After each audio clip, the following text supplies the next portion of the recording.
Si Mark at Susan Dawson ay naniniwala na perpekto ang kanilang buhay hanggang sa biglang nawala ang kanilang anak na si Emily sa gabi ng prom nang walang bakas. Sa loob ng 5 taong nakaka-heartbreak, humingi sila ng sagot, kumapit sa pag-asa, at nagluksa ng tahimik. Ngunit nang matagpuan ang katawan ni Emily sa malayong kagubatan, nakalibing pa rin sa suot niyang damit pang prom, ang simpatya ng bayan ay naging pagdududa. Sa isang nakakagulat na twist, ang ama na dating nangunguna sa mga search party ay naging pangunahing suspect sa pagpatay sa sarili niyang anak na nagbunyag ng mga sekreto na mas madilim kaysa sa inaakala ng sinuman. Naghintay si Mark sa baba, hawak ang kamera, sabik na kumuha ng litrato bago umalis si Emily. Bumaba siya sa hagdan na may ngiti, ang damit niya ay dumadaloy na parang tubig. Kinuha ni Mark ang 12 ng larawan sa harapang bakuran. Si Emily ay tumatawa, hawak ang maliit na palumpo ng bulaklak, nagpo-pose sa tabi ng family car nila. Naghalo sila sa mga kaibigan, sumayaw sa ilalim ng makukulay na ilaw, at nagpa-picture sa decorated photo booth. Ayon kay Tyler, plano nilang pumunta sa after party sa farmhouse ng classmate sa gilid ng bayan. Ngunit nagbago ang isip ni Emily habang nasa daan. Sinabi ni Tyler sa pulisya mamaya na sa kalagitnaan, hiniling niya na huminto sa gas station at pababain siya. Sinabi niyang hindi na siya interesado sa party at may inayos na siyang ibang sakay pa uwi. Maraming classmate ang naalala na nakita siyang nakangiti at tumatawa. Hindi siya mukhang malungkot o kinakabahan. Ang mga post sa social media mula sa gabing iyon ay nagpapakita na masaya siya, yumakap sa mga kaibigan, umiikot sa dance floor, at nakangiti sa tabi ni Tyler. Ang security footage mula sa sirang kamera ng station ay hindi gumagana ng mahigit 1 taon. Mga classmate ang nagsuot ng blue ribbon sa graduation, at mga guro ang nagbahagi ng alaala tungkol sa isang bright at kind-hearted na babae. Nagkaisa ang komunidad sa likod ng pamilya Dawson. Sakop ng balita ang kwento ng maraming linggo. Ngunit habang lumilipas ang mga araw sa mga buwan at mga buwan sa mga taon, unti-unting nawala ang atensyon. Walang witness na makapagkumpirma na nakita siya roon. Wala siyang gasgas, walang kakaibang pag-ugali, at kusang nagpa-drug test siya. Walang nakitang kahina-hinala ang pulisya sa phone o sa kotse niya.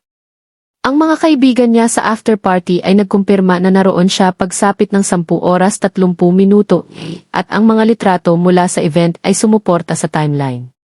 Malayo ang lugar, milya-milya mula sa anumang trail. Ang tela ay mukhang luma, nasira ng panahon at kakaibang pamilyar. Iniulat ito ng hiker sa park rangers na nag-contact sa pulisya. Ang kanilang pag-aasawa, na dating matatag, ay nagpapakita na ng mga palatandaan ng problema. Kinumpirma ng dental records ang kinatatakutan ng lahat sa loob ng maraming taon. Nanatiling hindi nagalaw ang bakanting kwarto ni Emily na parang frozen memorial sa panahon. Sa huli, na-clear siya bilang suspect. Mula noon, nawala si Emily nang walang bakas. Walang nag-report na sinundo siya. Walang record ng Uber o taxi na tumugma sa lugar. Iniisip ng mga investigador na baka sinungalingan niya si Tyler para makipagkita sa iba.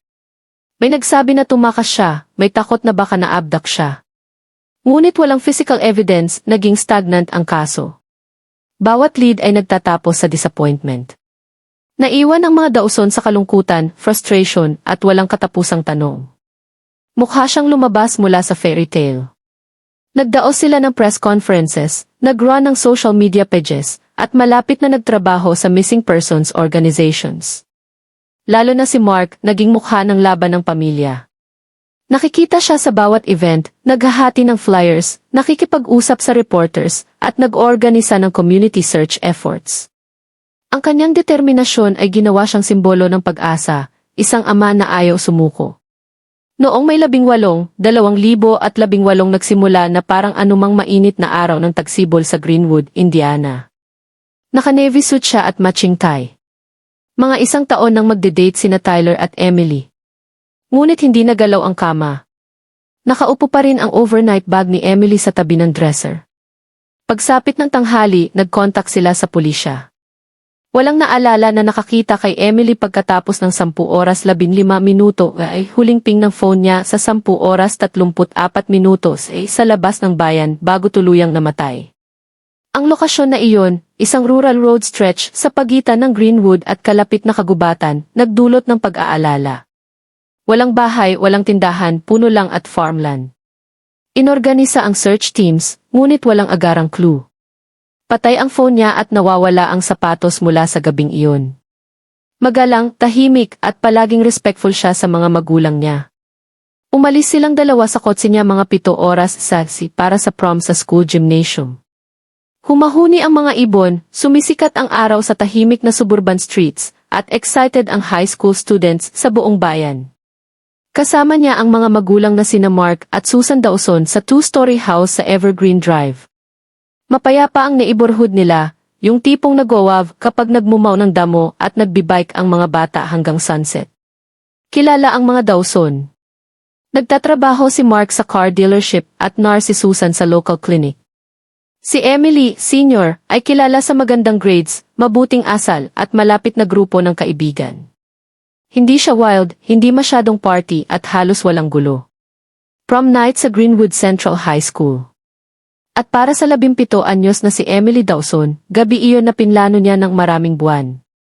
Nakasabit na sa closet ang SFI blue gown niya ng ilang linggo. Nasa box pa ang Silver Hills. Dapat perpekto ang lahat. Only child si Emily. Tinulungan siya ni Susan na i-curl ang buhok at maglagay ng light makeup sa hapon na iyon. Sa 6 oras 45 minuto, dumating ang date niyang si Tyler Jenkins para sunduin siya.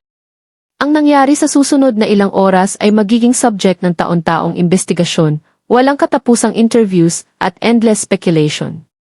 Nakita sina Emily at Tyler na pumasok sa prom venue mga 7 oras 30 minuto at mga 10 oras 15 minuto. Lumabas daw sila sa school givite doon nagsimulang mag-unravel ang lahat. Sinabi ni Tyler na inihatid niya siya sa lumang Shell station sa Orchard Road. Tahimik na lugar na napapaligiran ng fields at ilang industrial buildings. Kinabukasan, pumasok si Susan sa kwarto ng anak. Inaasahan na makita ang teenager na natutulog pa dahil sa pagod sa sayawan. Mabilis na dumating ang panic. Tinawagan ni Susan si Tyler na inulit ang kwento tungkol sa gas station. Nag-drive si Mark sa paligid ng bayan, tinitingnan ang mga pamilyar na lugar. Nagsimulang mag-canvas ang mga opisyal sa area. Tiningnan nila ang school givite, ang farmhouse party, at ang gas station. Nagbaha ng posters na may mukha ni Emily sa social media at telephone poles.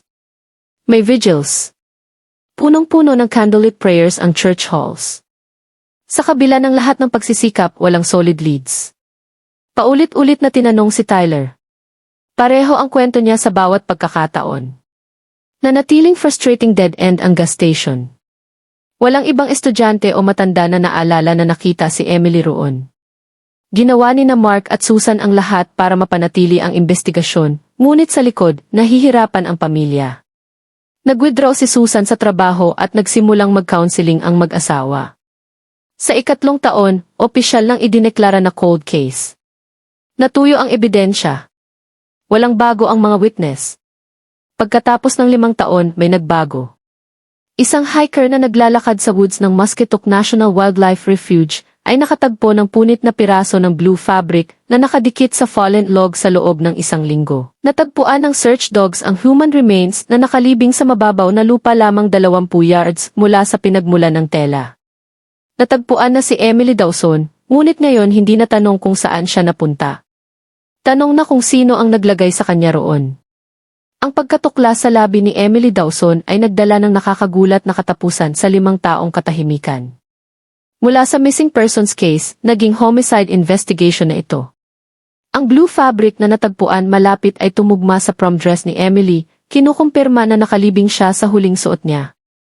Ang karagdagang testing ay nagpakita ng blunt force trauma sa bungo. Malakas at sadyang suntok, sapat para magdulot ng kamatayan. Walang signs ng defensive wounds, walang sexual assault, at walang personal belongings malapit. Nawawala ang phone, jewelry at sapatos niya. Ang mababaw na libingan sa Musketok National Wildlife Refuge, mahigit 40 milya mula sa Greenwood, naging focal point ng renewed interest at malalim na suspisyon.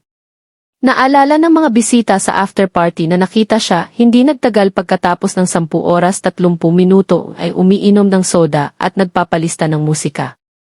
Naalala ng isang kaibigan na unusually quiet si Emily noong linggo ng prom. Mukhang distracted at nervous siya, at may punto na binanggit na baka iskip niya ang dance. Sa loob ng 5 taon, mukhang united at grieving family ang mga Dawson. Ngunit sa likod, may mga bitak. Kahit luma at bahagyang nasira ng panahon, nagawa ng forensic experts na kumpirmahin na ang pattern ay consistent sa make at model ng truck, specifically Ford negatibo 150 mula early 2000. May ganitong sasakyan si Mark Dawson noon. May hunting license si Mark noon sa region na iyon. Bakit sinabi ni Mark na natutulog siya sa bahay sa mga oras na iyon nang sabihin ng phone data ang kabaligtaran? Ang cell tower data mula 2018 ay nagpakita ng maikling unexplained signal mula sa work-issued phone niya sa area malapit sa Musketok noong gabi na nawala si Emily. Hindi pa ito na match noon sa anumang conclusive, ngunit ngayon na-exposed ang burial site, posibleng mag-compare. Sinabi ng sender ng tip na narinig nila si Mark Dawson na sumisigaw kay Emily days before prom. Ayon sa tip, tungkol sa secret ang argument, isang bagay na natuklasan ni Emily at binanta ang ibunyag. Sa lock toolbox sa garage, natagpuan nila ang chilling, gold locket na may initials ni Emily na engraved. Tumugma ito sa suot niya sa pre-prom photos. Hindi ito natagpuan kasama ng katawan niya. Tinanong ng investigators kung bakit itinago ito ni Mark sa lugar na siya lang ang makaka-access. Hindi nagbigay ng karagdagang detalye o proof ang tipster, ngunit nagdagdag ito ng layer sa kwento. Iniisip nila na baka umuwi siya pagkatapos ng prom o na-intercept bago makalayo at dinala sa gubat ng taong pinagkakatiwalaan niya, taong marunong umiwas sa kamera, taong may dahilan para siguraduhin na hindi na siya magsasalita. Ang lupa mula sa truck niya ay tumugma sa komposisyon ng lupa sa paligid ng libingan ni Emily. Specific blend ng clay, decaying paint, at mineral content na unike sa bahaging iyon ng kagubatan. Kahit hindi eksakto, inilagay ng signal siya sa loob ng 5 milya mula sa natagpuang katawan mamaya. Hindi pa handa na arestuhin siya, ngunit hindi na siya tingin na grieving father. Person of interest na siya ngayon. Inilarawan ng mga kapitbahay ang household na naging tense at distant sa mga buwan bago nawala si Emily. Narinig ng isa ang raised voices mula sa bahay ng Dawsons ng gabi, madalas sa pagitan ni na Mark at Emily. Sinabi ng isa pa na minsang lumapit si Emily sa pinto nila na umiiyak at humingi ng phone. Nang tanungin kung bakit, sinabi raw ni Emily ang cryptic na hindi siya feel safe na umuwi, ngunit hindi niya ipinaliwanag pa. Ang photos at videos mula sa gabing iyon ay nagpapakita na naroon siya at relaxed. Natuklasan nila ang encrypted folders na may personal messages sa pagitan ni Mark at unidentified woman. Tinutukoy ng messages ang financial payments, secrecy, at fear na may makakaalam. Habang hindi direktang malink ng investigators ang babae sa pagkamatay ni Emily, malinaw na may itinago si Mark mula sa pamilya niya. Walang nakakita kay Emily pagkatapos daw na bumaba siya sa kotse niya. Hindi gumagana ang cameras ng gas station, at walang ibang surveillance na nakakuha kay Emily na naglalakad o sumasakay sa ibang sasakyan. Natapos ang trail niya sa gas station, ngunit ang pagkakatagpo ng katawan na milya-milya ang layo ay nagmumungkahi na may sumundo o na-intercept siya pagkatapos na umalis si Tyler. Malayo ito, bihirang puntahan, at puno ng makapal na puno at underbrush. Sino man ang naglibing kay Emily roon ay kilala ang lugar o naglaan ng oras para makahanap ng malayo sa public access. Hindi niya kilala ang lalaki, ngunit sinabi na mukhang galit at takot si Emily. Humingi ang pulisya ng vehicle descriptions at kinuha ang traffic cam footage, ngunit walang definitive na lumabas. Nagsimulang suriin muli ng investigators ang bawat statement, bawat detalye, bawat pulgada ng original file. Hindi tumakas si Emily. Hindi siya nawala sa sariling kagustuhan. Pinatay siya, at may nagtago ng katawan niya na may pag-asa na hindi na matatagpuan. Nagtrabaho ng walang tigil ang forensic teams. Ang katawan, kahit bahagyang decomposed, ay na-identify sa pamamagitan ng dental records. Ang lokasyon ng katawan ay nagdulot ng mahihirap na tanong. Hindi lugar na basta matitisod ang Musketok. Agad na na-inform ang mga magulang ni Emily. Nag-collapse si Susan nang marinig ang balita. Si Mark, kahit visibly shaken, mukhang composed. Humingi siyang iwan mag-isa at tumanggi sa media interviews ng maraming araw. Muling nagluksa ang bayan ng Greenwood. Bumalik ang news vans at sumabog ang headlines sa screens. Natagpuan si Emily Dawson pagkatapos ng 5 taon. Prom night mystery ngayon ay murder case. Bagong buhay para sa cold case investigation. Una munang pinokus ng detectives ang huling taong alam na nakakita kay Emily na buhay, si Tyler Jenkins. Lumipat na siya sa Ohio, nagtatrabaho sa construction at nakatira sa bagong girlfriend. Kinontak siya ng pulisya at hiniling ang formal interview. Nag-cooperate si Tyler, nagbigay ng parehong kwento mula 5 taon na ang nakalipas. Sinabi niyang dinala niya si Emily sa gas station sa Orchard Road pagkatapos humingi na pababain. Akala niya pagod siya, baka overwhelmed, pero hindi takot. Akala niya tumawag siya ng kaibigan o nag-order ng ride. Muli, nanatiling solid ang alibi ni Tyler. Pinalawak ng investigators ang scope. Muling in-interview ang mga kaibigan at classmates ni Emily. Isa pang classmate ang nag-claim na nakita si Emily na nag-aaway sa lalaki sa black truck 2 araw bago ang prom. Sa parehong oras, nagsimulang tingnan ng mas malapit ang home life niya. Muling binisita ng investigators ang crime scene at natagpuan ang faint tire tracks na napanatili sa lupa malapit sa burial site. Ang discovery na ito ay nag-shift ng investigasyon sa dramatic direction. Tahimik na binantayan ng pulisya si Mark. Hinukay nila ang records niya, behavior, at anumang makakabit sa kanya sa burial site. Nagulat sila sa natagpuan. Dumami ang tanong. Bakit hindi ito lumabas noon? Pagkatapos ay dumating ang isa pang discovery. Muling sinuri ng forensics experts ang items na nakolekta noong 2018, partikular ang soil samples mula sa wheel wells ng truck ni Mark. May circumstantial evidence na ngayon na nagtiti kay Mark Dawson sa lokasyon kung saan nakalibing si Emily. Sa paligid ng panahong iyon, isinumite ang anonymous tip sa website ng police department. Nagsimulang suriin ng detectives ang digital footprint ni Mark, emails, deleted files, private accounts, at hard drives. Naglabas ng search warrant. Pumasok ang pulisya sa bahay ng Dawsons at lubusang sinuri ang garage, basement, attic, at shed. Sa patuloy na pagdami ng ebidensya, nagsimulang bumuo ng timeline ang detectives na nagmumungkahi na hindi talaga nakarating si Emily sa gas station. Hindi na hunt for stranger ang investigasyon. Paghahanap na ito ng katotohanan na nakatago sa loob mismo ng sariling bahay. Habang lumalalim ang investigasyon, nagsimulang mag-fracture ang imahe ni Mark Dawson bilang heartbroken father na walang sawang naghahanap sa nawawalang anak.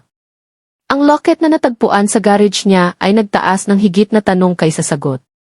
Bakit itinago niya ito ng 5 taon?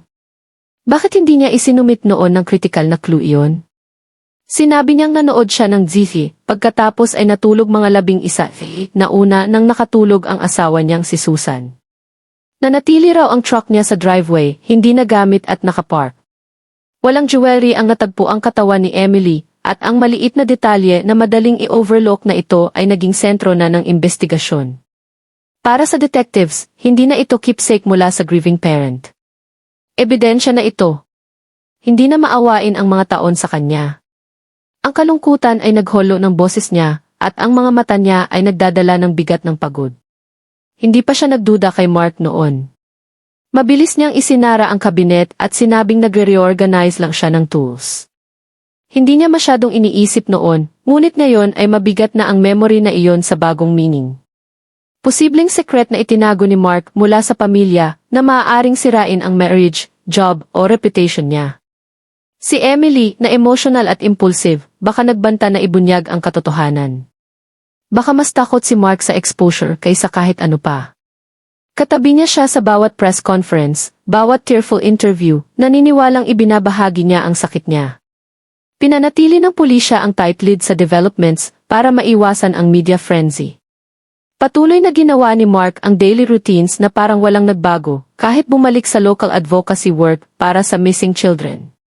Ngunit pinanatili siya ng detective sa ilalim ng surveillance, binabantayan ang bawat galaw, bawat lugar na binisita, at bawat usapan sa public. Ngunit nang harapin sa recent findings, tumahimik si Susan. Inamin niya ang isang bagay na hindi niya naibahagi noon. Bumalik ang investigator sa timeline ng gabi na nawala si Emily. Kahit degraded, sapat para kumpirmahin na malamang sa kanya iyon, at wala itong dapat naroon kung totoo ang kwento ni Mark.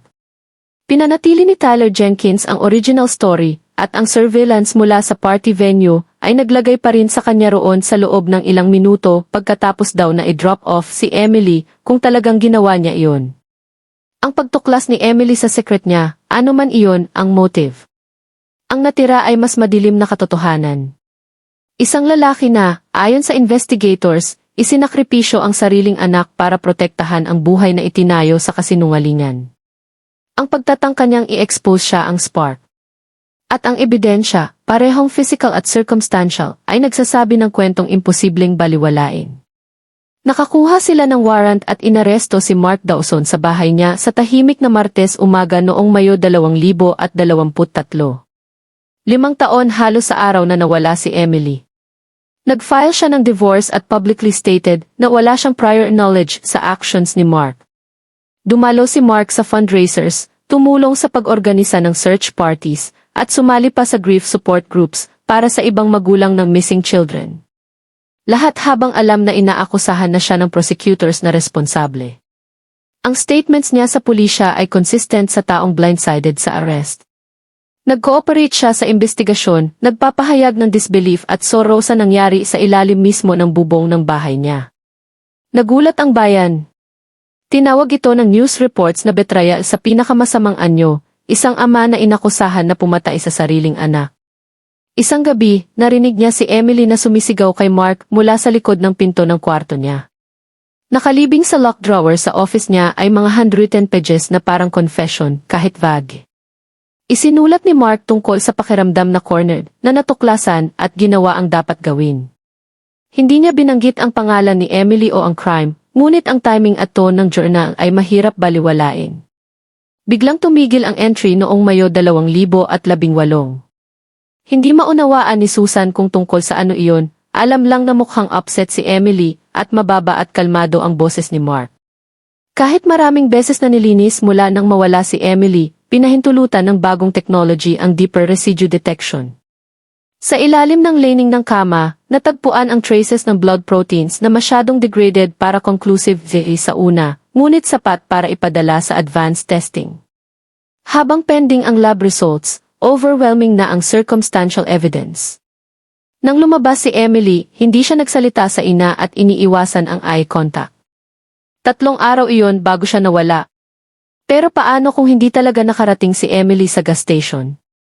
Lumakas ang possibility na iyon habang lumalabas ang gap sa account mismo ni Mark.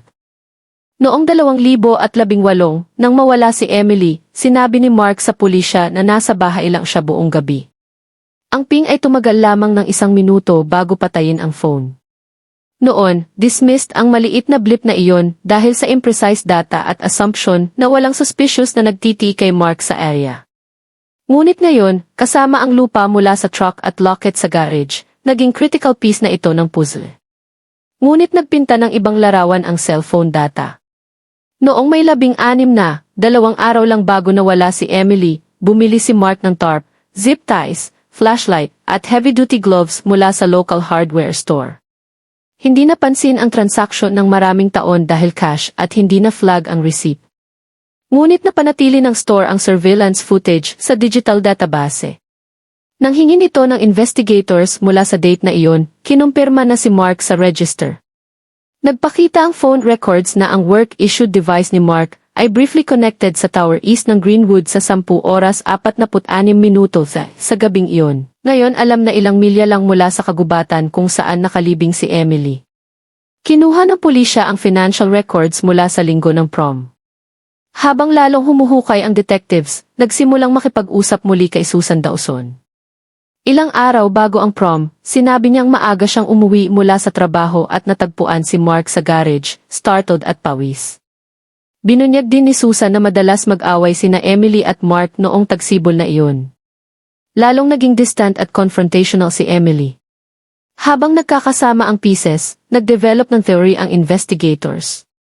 Natuklasan ni Emily ang isang bagay. Bumalik ang forensic analyst sa truck na nakapark sa driveway ng Dawsons ng maraming taon. Sa likod ng saradong pinto, nagsimulang ihanda ng prosecutors ang case. Walang public announcement. Pagkatapos ay dumating ang final blow.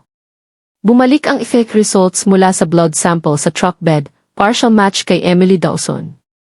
Mabilis na gumalaw ang investigators. Sa search pagkatapos ng arrest, natagpuan pa ng detectives ang mas daming evidence. Ilang araw pagkatapos, lumipat si Susan Dawson mula sa family home. Habang kumakalat ang balita ng arrest, nag-isip ang mga tao sa Greenwood sa iniisip nilang alam nila. Nakaschedule ang trial niya mamaya sa taong iyon. First-degree murder ang charge, at plano ng prosecution na i-argue na premeditated ang crime. Nabasag na ang imahe ni Mark Dawson bilang devoted father. Puno ang courtroom sa unang araw ng trial. Puno ng reporters ang back rows habang naglinya ang mga tagabayan sa labas, naghihintay ng sulyap sa lalaking dating sentro ng community grief. Ito ay cold, calculated act. Inilatag nila ang timeline, evidence, at motive ng may chilling precision. Natutunan ni Emily Dawson ang isang bagay tungkol sa ama niya, isang bagay na ayaw niyang malaman ng iba. Naroon si Mark 2 araw bago nawala si Emily, bumibili ng items na ginagamit sa outdoor cleanup at concealment, tarp, gloves, zip ties, at flashlight. Sinabi niya sa korte ang argument sa pagitan nina Emily at Mark sa mga araw bago ang prom. May affair si Mark sa former coworker. Patuloy ang communication ng higit 2 taon. Natuklasan nito ni Emily, ayon sa prosecutors, at binantaang sabihin sa ina. Hindi lang simple betrayal ng marriage ito. Nakakabit ito sa finances, stolen company funds, at potential criminal liability. Kahit degraded ang sample, may sapat na genetic markers para malakas na magmungkahi na kay Emily ito. Ang mga phrase tulad ng back into a corner at erasing a mistake ay itinuro bilang coded admissions ng nangyari. Sa halip, nag-alok ang team niya ng closing argument na nakatuon sa tragedy ng sitwasyon at danger ng pag-jump sa conclusions. Inilarawan nila si Mark bilang devastated father na binago ang grief sa false narrative, ngunit guwang ang mga salita laban sa bigat ng ebidensya. Walang legitimate reason para sa dugo niya na naroon, lalo na sa claim ni Mark na hindi na siya muling pumasok sa sasakyan pagkatapos umalis para sa prom. Inilarawan nila ang ama na mas pinahahalagahan ang reputation kaysa buhay ng anak. Ang mga dating nagtitirik ng kandila at nagsashare ng posts para suportahan si Mark ay nahihirapang tanggapin ngayon ang ginawa niya. Sa wakas, ginanap ang funeral ni Emily pagkatapos ng 5 taon na pagkaantala. Wala na siyang gustong koneksyon sa lalaking dating tinawag niyang asawa. Hindi na babalik sa normal ang buhay niya. Ngunit kahit papaano, may sagot na siya ngayon, kahit sa halagang lahat ng iniisip niyang alam niya. Inilagay ang labi niya sa tahimik na sementeryo sa gilid ng bayan, sa tabi ng maliit na memorial stone na inilagay doon ng maraming taon na ang nakalipas sa initial search efforts. Ito ay aral sa vigilance, sa malapit na pakikinig sa mga minamahal natin, at sa pag-unawa na ang pinakamadilim na katotohanan ay madalas nakatago sa pinakapamilyar na lugar. Aalalahanin siya ng bayan hindi dahil sa tragedy na kumuha sa kanya, kundi sa spark na dala niya, maikli, maganda, at nawala ng masyadong maaga. Dumalo ang 12 ng classmates, teachers, at neighbors. Nagdala sila ng bulaklak, letters, at tokens of remembrance. Isang lalaki na pumili ng deception kaysa katotohanan at murder kaysa accountability.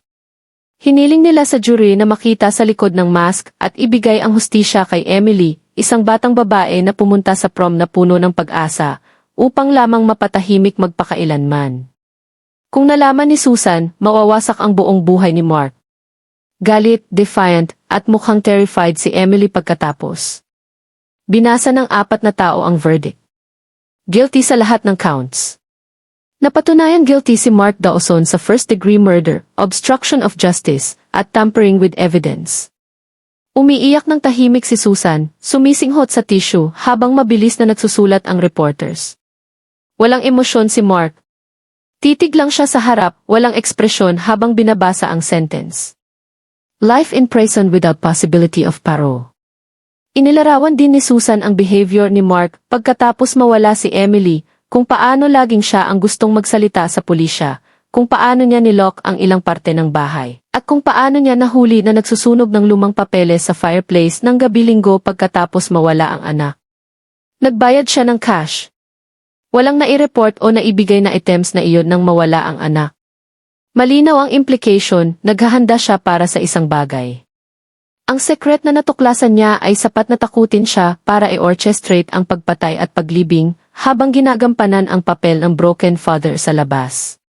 Sinubukan nilang magmungkahi na baka may iba na kumuha kay Emily pagkatapos i-drop off siya ni Tyler. Kahit hinintay na baka nag-second thought si Tyler tungkol sa party at gumawa ng violent sa moment ng panic. Pumasok si Mark Dawson sa courtroom na may handcuffs, nakasuot ng plain gray suit, hindi mabasa ang ekspresyon. Maraming witness ang nakakita sa kanya sa party, at timestamp photos ang naglagay sa kanya sa bahay sa key window kung kailan pinaniniwala ang dinala si Emily sa kagubatan. Walang physical evidence na nagtitay sa kanya sa burial site. Ang mga pagtatangka ng defense na maghanap ng butas ay hindi gaanong naapektuhan ang jury. Hindi na siya ang sorrowful father na humihingi ng tulong sa news cameras, ngayon ay nakaupo bilang accused killer ng sariling anak. Binuksan ng prosecution ng may malinaw na mensahe.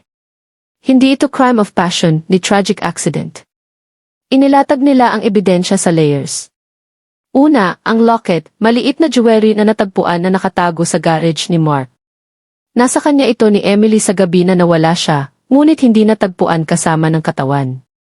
Itinali ng locket siya sa bahay pagkatapos daw na i-drop off sa gas station.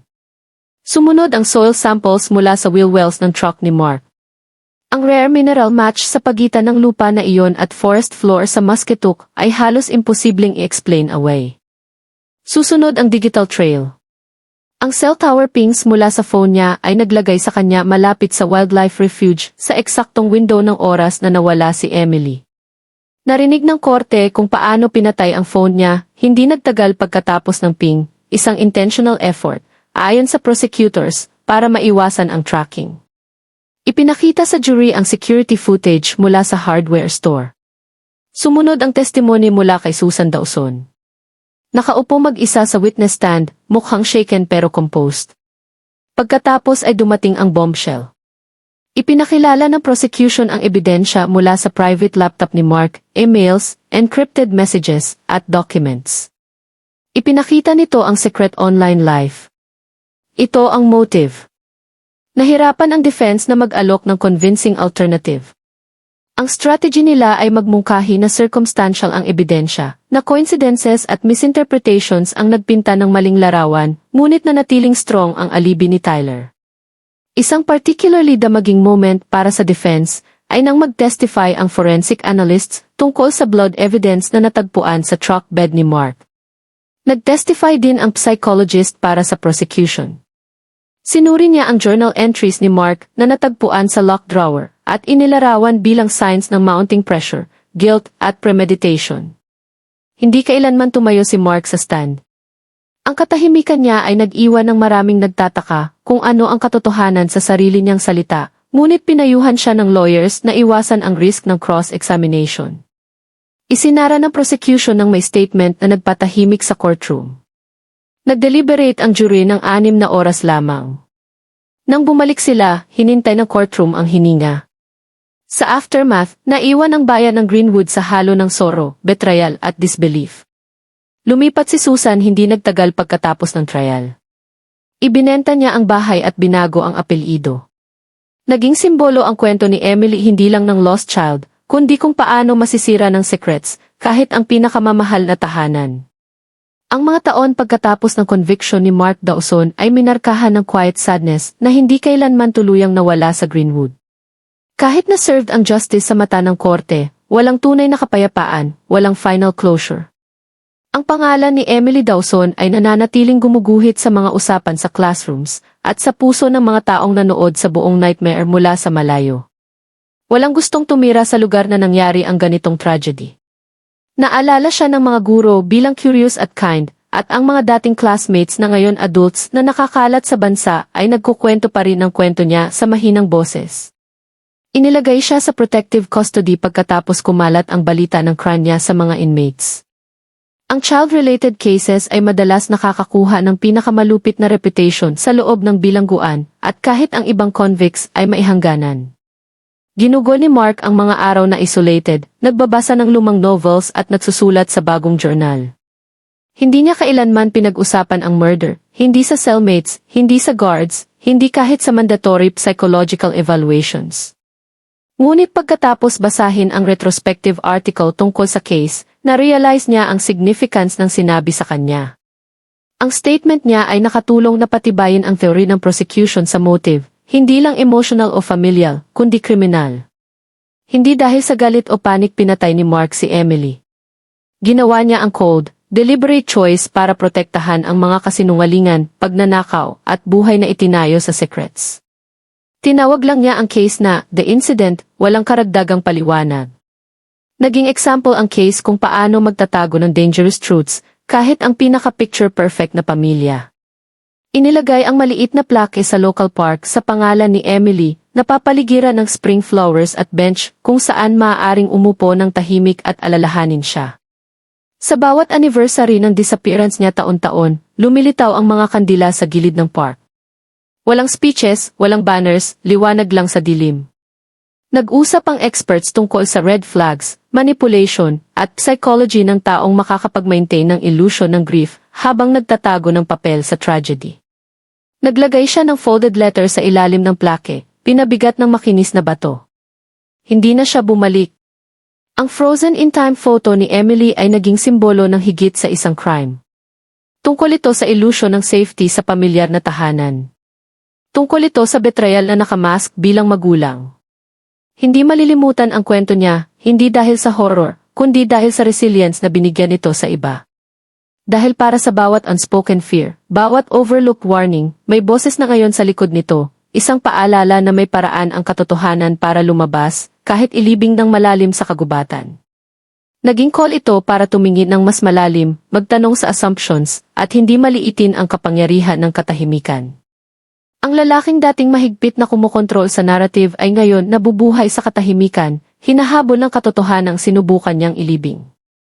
May ilan na umamin ng guilt sa hindi pagkakita ng warning signs, sa hindi pag-pressure sa kanya na magbukas tungkol sa pinagdadaanan niya sa mga araw bago ang prom. Ang mga prosecutors na may sariling anak ay nahirapang paghiwalayin ang facts mula sa emotions. Ang mga detectives na sumunod sa dead-end leads ng maraming taon ay madalas nagre-reflect sa moment na sa wakas ay nahukay nila ang katotohanan. Siya ay late 30 at nagtrabaho sandali kasama si Mark sa dealership taon bago nawala si Emily. Sinabi niyang sa private conversation, nagbigay ng hint si Mark na natuklasan ng anak niya ang personal scandal, specifically na nagfo-forge siya ng company financial records para mag-funnel ng pera sa separate account. Si Emily, na magaling sa computers at minsang tinulungan siya sa spreadsheet, ay natisod sa suspicious files sa laptop niya. Nang harapin niya, binuwag niya ito, ngunit ayon sa babae, inamin ni Mark na natatakot siya na masisira ng smart little girl niya ang lahat. Ang pagkatukla sa labi ni Emily ang turning point, ngunit ang trail ng maliliit na clues, overlooked details, at circumstantial evidence ang talagang nagdala sa hustisya. Ang iba ay nararamdaman lang na helpless, alam na walang magagawa nila para mapigilan ang nangyari. Sa wakas ay nareposes ng bangko ang bahay, at pagkatapos ng months ng renovations, binili ito ng young couple na hindi alam ang nakaraan. Pininturahan ng bagong owners ang walls, nilandscape ang yard, at nagdala ng bagong furniture. Gayunpaman, hindi makadaan ang matatandang residente nang hindi naaalala si Emily sa blue gown, nakatayo sa driveway, nagpaalam sa huling pagkakataon. Na-imprint ang kwento niya sa komunidad. Ang smiling prom photos niya, ngayon ay simbolo ng innocence na nawala sa darkness na kakaunti ang makakaisip. Para kay Susan Dawson, naging series ng painful reinventions ang buhay. Lumipat siya mula sa Indiana months lang pagkatapos ng sentencing, nanirahan sa maliit na coastal town sa Maine sa ilalim ng maiden name. Nagtrabaho siya part-time sa local bookstore at bihirang makipag-usap sa neighbors. Kapag tinanong tungkol sa past, maikli ang sagot, hindi kailanman ibinunyag ang pangalang dating gumawa ng headlines sa buong bansa. Ngunit sa private, patuloy siyang sumusulat ng letter sa anak, mga pahina na puno ng apologies, memories, at moments na hindi nila naibahagi. Hindi niya sinend. Sa halip, iniimbak niya sa box na nakalock sa closet kung saan walang makakabasa. Ang bahay sa Evergreen Drive, kung saan dating nanirahan ang pamilya Dawson, ay walang laman ng mahigit 1 taon. Tahimik na nagdagdag ang local school district ng memorial page sa Greenwood Central High School yearbook, nag-o-honor kay Emily at sa legacy na iniwan niya. Samantala, sinimula ni Mark Dawson ang life sentence sa Indiana State Prison. Ang prosecution team, kahit satisfied sa verdict, ay nahirapan sa emotional tone ng case. At pagkatapos ay dumating ang parte ng kwento na hindi inaasahan ng sinuman. Sa unang bahagi ng 2024, halos isang taon pagkatapos ng conviction ni Mark, lumabas ang isang babae na may impormasyon na nagpadala ng ripples sa buong case. Nanatiling tahimik ang babae dahil sa takot, hindi sigurado kung seryoso ang comment. Sa wakas ay umabot ang kwento sa national media muli. Nag-explore ng bawat angle ang documentaries, podcasts, at true crime channels. Sa Greenwood, unti-unting nagpatuloy ang bayan. Pinapawi ng oras ang talim ng sugat, ngunit hindi kailanman ganap na gumaling. Minsang bumisita si Susan sa park ng lihim. Nakasunglasses at hooded coat siya, nanatili lamang ng ilang minuto bago umalis ng walang nakapansin. Ang final chapter ng kwento ni Emily Dawson ay hindi lamang tungkol sa crime. Ito ay tungkol sa kung paano pinupunit ang mga buhay ng desisyon ng isang tao lamang.